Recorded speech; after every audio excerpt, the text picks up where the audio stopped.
The direction of Allen's life changed when he met, wrote, recorded, and toured with Elvis Costello.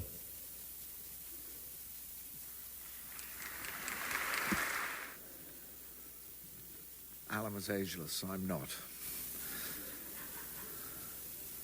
When I was younger, it was inconceivable to me that I would ever meet Allen Toussaint, much less come to call him a friend.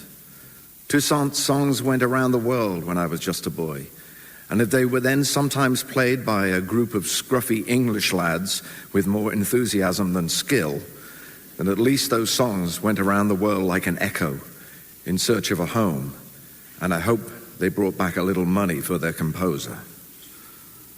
By the time we first met in 1983, I was just the latest in a long line of pilgrims and supplicants who had traveled to New Orleans with a musical puzzle for Allen to solve. Ahead of me came some serious competition. Paul Simon, Paul McCartney, Frankie Miller.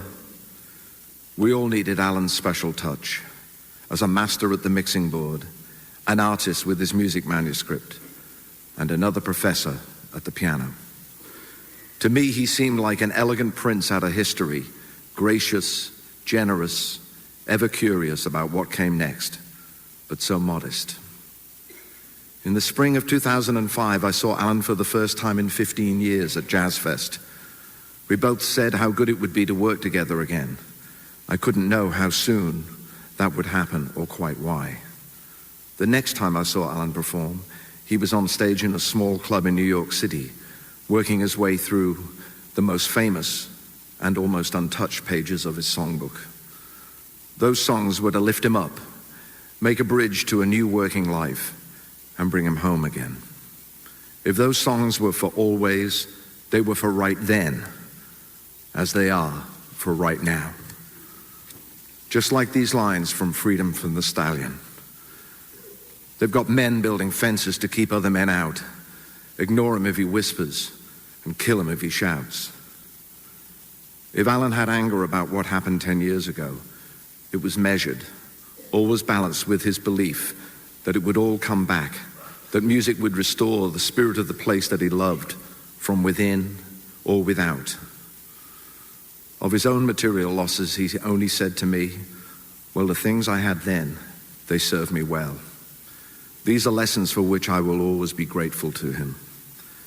Those of you who have known him longer and better than I will surely understand the great joy and thrill it was to make a record with him, to play with him night after night, from Green Bay to the House of Blues, from a club in Liverpool to an ancient amphitheater in the shadow of the Parthenon in Athens.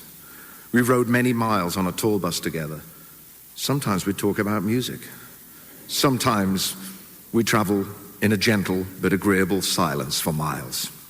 I only recall seeing Allen take off his suit jacket once. That was in a strange Swedish venue, a hollowed-out quarry serving as an auditorium, 5 hours north of Stockholm. Not a place where you would expect the temperature to be in the 90s, but then this was summer. When I arrived, my crew said, "You're not going to believe your eyes." Allen had dispensed with his usual pinstripe suit, shirt, and purple tie. Only the sandals remained.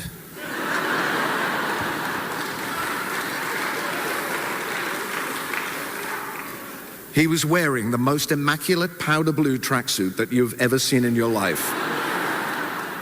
Right down to the perfectly aligned white stripes piping down the arms and legs. The casual look. AT style. A few nights before these adventures began, Allen had taken the train down from his temporary digs in New York City to see me and the band play in Washington, D.C. He sat in with us at the 9:30 Club, leading us through a finale of 3 numbers. After the show, I told Allen that the USO had invited me to Walter Reed Army Medical Center the next day. He immediately volunteered to go with me. I'm not sure the organizers had really thought my visit through, perhaps more impressed with my name than they should have been. Truthfully, I was obscure to many of the wounded and sometimes traumatized young men that we met that day. Still, Allen and I went from room to room being introduced to soldiers, both newly returned from Iraq and veterans of earlier conflicts still dealing with their wounds and medical problems. We were told that the previous entertainers to come to Walter Reed were the cast of Jesus Christ Superstar. I wondered about the wisdom of an actor walking into a hospital room and telling people he was Jesus.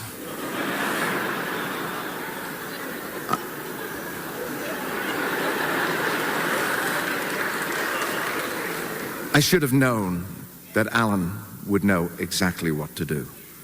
He looked each man directly in the eye, whether they met his gaze readily or warily.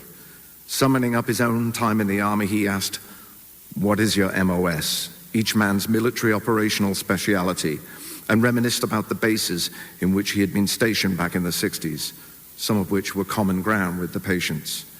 In the end, it wasn't about whether we were well known or whether the servicemen had heard any of our songs. It was about our shared humanity and the time we spent together. I saw Allen take his songs out into the world and play them as never before. I saw Japanese record fans bring Allen compilation albums full of songs he'd forgotten he'd even recorded. He signed every one of them, both patient and amazed. He even sat for an hour or so on a summer afternoon in my mother's front room when we played near our home in Liverpool. After that day, he never failed to ask after her health, or for that matter, after my 3 sons, Matthew, Dexter, and Frank.